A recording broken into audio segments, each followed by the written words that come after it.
prise d'un bout au bout, qui fait que quand tu touches, ça pousse au bouton. C'est quoi?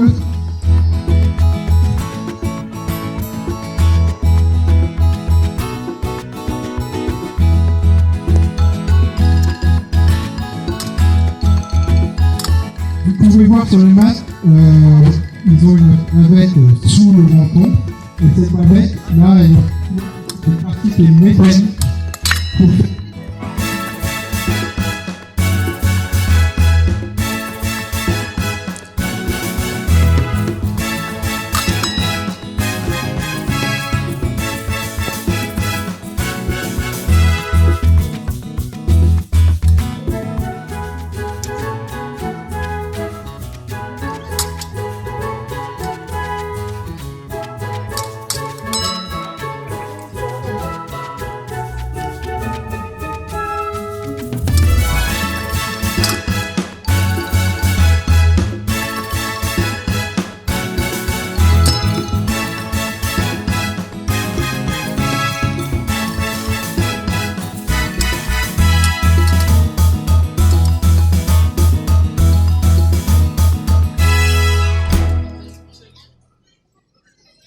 Quelque chose qui est plus spectacle, il ne faut pas qu'il soit protégé, il faut qu'il soit beau.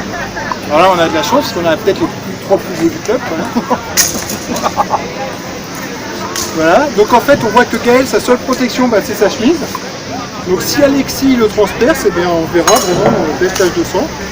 Donc là c'est une chemise qui doit être un peu Renaissance, fin Moyen-Âge. Voilà. Là, si on prend l'arme de Gaël, donc en fait on voit que c'est une arme qui n'a pas de bouton en bout pour marquer le point. Alors, au club, pour que ça soit moins dangereux, on ne prend pas des vraies lames de spectacle, on prend des lames d'escrime sportive, parce qu'une lame sportive, elle se plie. D'accord? Donc si jamais, non, il y a moins de risques, et c'est des lames qui sont plus légères. Sinon, le reste de l'arme, c'est une copie d'arme ancienne, qui est fabriquée ici, là c'est une vraie arme, qui est vraiment pas mal, qu'on commande en République tchèque, avec, parce qu'il y a un forgeron qui est connu en République tchèque qui fabrique ce type d'arme. Donc on peut voir, là elle est décorée avec un dragon sur le pommeau, et puis voilà, on voit que le coup c'est bien travaillé.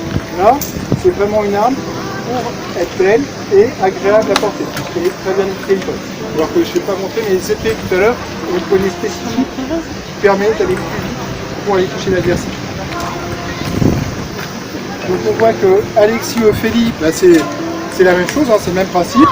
Une lame d'épée sportive qui est flexible et on voit que la garde d'Alexis elle est travaillée différemment puisqu'elle est beaucoup plus ajourée.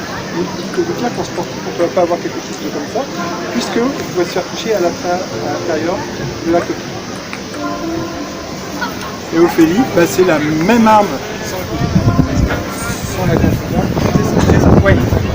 C'est presque la même arme que Gaël. D'accord. Il y a une petite différence sur la branche de l'arme. En fait, il y a des milliers de possibilités de personnalisation des armes. Donc ça, c'est un de leurs plaisirs. Donc ensuite, en fait, ils ont des costumes. Alors les costumes, il y a une costumière au club. Donc Alexis, par exemple, peut-être ton costume. En l'occurrence, la chemise, c'est une chemise baroque où on retrouve le patron jusqu'à la fin du 19e siècle, donc quelque chose de très tardif. Quant au reste, quant aux vestons et aux pantalons, Catherine Rameau, l'épouse de notre maître d'armes, et on est plus sur du grand siècle typique, un peu sans manches, on laisse ouvert pour profiter du Japon. Exactement. Et Ophélie, c'est un petit peu la même chose. C'est-à-dire que là, on retrouve de la dentelle, etc. Et un bustier. Alors après, c'est pas les corsets comme à l'époque, parce que là, il faut quand même qu'ils bougent. Mais l'idée, c'est de ressembler à quelque chose qu'on voit dans les films, etc. Et Juliette, qui nous a rejoint. Donc là, on est sur la même chose que Gaël en termes de costume. D'accord? Donc les muscles en chemise.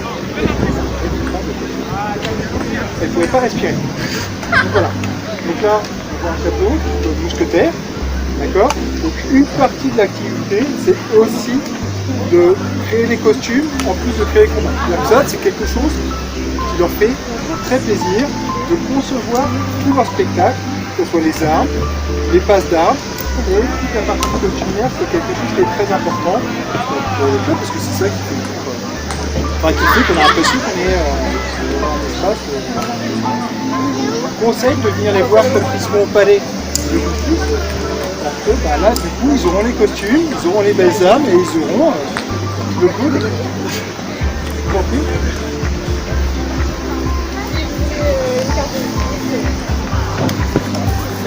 Donc là, c'est un combat à 3.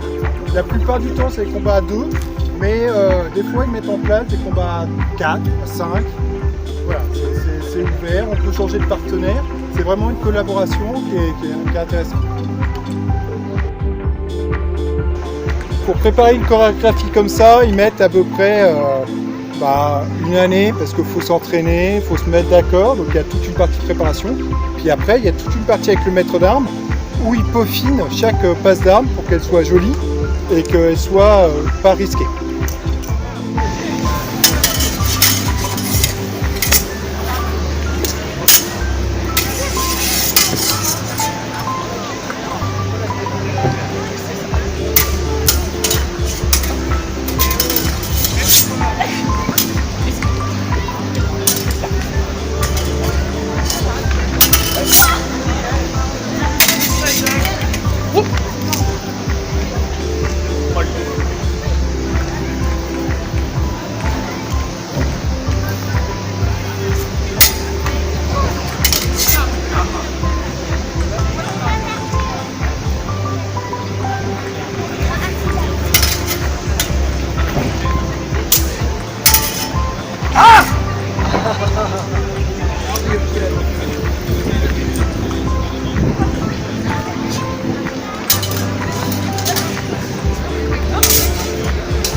Forcément, à l'escrime artistique, contrairement à l'escrime sportive où on n'utilise qu'une seule main, là, ils ont le droit de faire ce qu'ils veulent.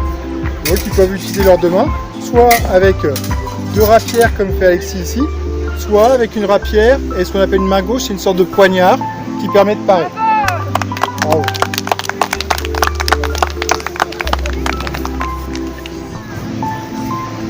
Donc ils vont faire le salut du 13. On va reprendre notre soupe d'abord. Voilà, alors ça paraît pas, hein, mais nous on est un club de sport, donc ils font du sport aussi. C'est du spectacle, mais une séance d'escrime artistique comme ça. Bah non, mais t'en fais pas, elle est cool. Oui, bah allez. Mais non, fais-le avec ton poignard. Oui, là ils font un petit leur petit combat là. Enfin, leur combat qui est quand même pas mal. Il dure à peu près 3 minutes. Ils se sont autant dépensés que les deux qui ont fait le sportif juste avant. Parce que ça demande énormément de concentration et puis ils bougent quand même. Voilà, on peut les applaudir. Voilà, n'hésitez pas à passer au stand assis si vous voulez des renseignements et puis à venir nous voir à la salle d'armes.